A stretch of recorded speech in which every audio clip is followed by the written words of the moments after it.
ଆସନ୍ତୁ ଆଜି ଜାଣିବା ଚୈତ୍ର ନବରାତ୍ରରେ ମା ଦୁର୍ଗାଙ୍କର ପୂଜା କିପରି କରିବା। ଚୈତ୍ର ନବରାତ୍ର ବା ଯାହାକୁ ବାସନ୍ତିକ ନବରାତ୍ର ବୋଲି ମଧ୍ୟ କୁହାଯାଏ। ଚୈତ୍ର ଶୁକ୍ଳ ପକ୍ଷ ପ୍ରତିପଦା ତିଥି ଦିନଠାରୁ ନବରାତ୍ର ଆରମ୍ଭ ହୋଇ ଚୈତ୍ର ଶୁକ୍ଳ ନବମୀରେ ସମାପ୍ତ ହୋଇଥାଏ। 9 ଦିନ ଧରି ଏହି ପୂଜା କରାଯାଏ। ଯଦି 9 ଦିନ ଆମେ କରିପାରୁନେ ତେବେ ସପ୍ତମୀ, ଅଷ୍ଟମୀ, ନବମୀ ଏହି 3 ଦିନ କଲେ ମଧ୍ୟ ସେହି 9 ଦିନର ଫଳ ମିଳିଥାଏ।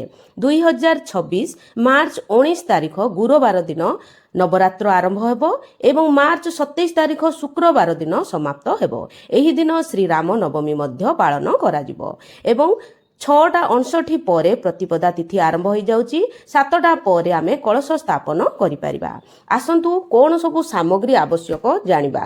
ପ୍ରଥମେ ଆମେ ମାଙ୍କର ପ୍ରିୟ ସାମଗ୍ରୀ ହେଉଛି ଲାଲ ରଙ୍ଗ। ମାଙ୍କୁ ଅତ୍ୟନ୍ତ ପ୍ରିୟ।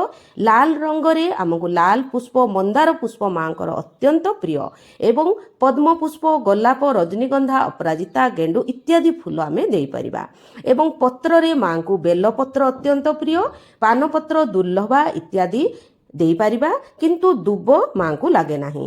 ଲାଲ ଚୁନରି ମାଙ୍କୁ ଅତ୍ୟନ୍ତ ପ୍ରିୟ। ଲାଲ ବସ୍ତ୍ର ମଧ୍ୟ ମାଙ୍କର ପ୍ରିୟ। ମାଙ୍କୁ ସମସ୍ତ କଳସର ସାମଗ୍ରୀ, ସ୍ନାନ ସାମଗ୍ରୀ, ଶୃଙ୍ଗାର ସାମଗ୍ରୀ, ସମସ୍ତ ସାମଗ୍ରୀ ଯଦି ଆମେ ଏକାଠି ରଖିବା ତାହେଲେ ପୂଜା କରିବା ସମୟରେ ଆମକୁ ଅସୁବିଧା ହୋଇନଥାଏ।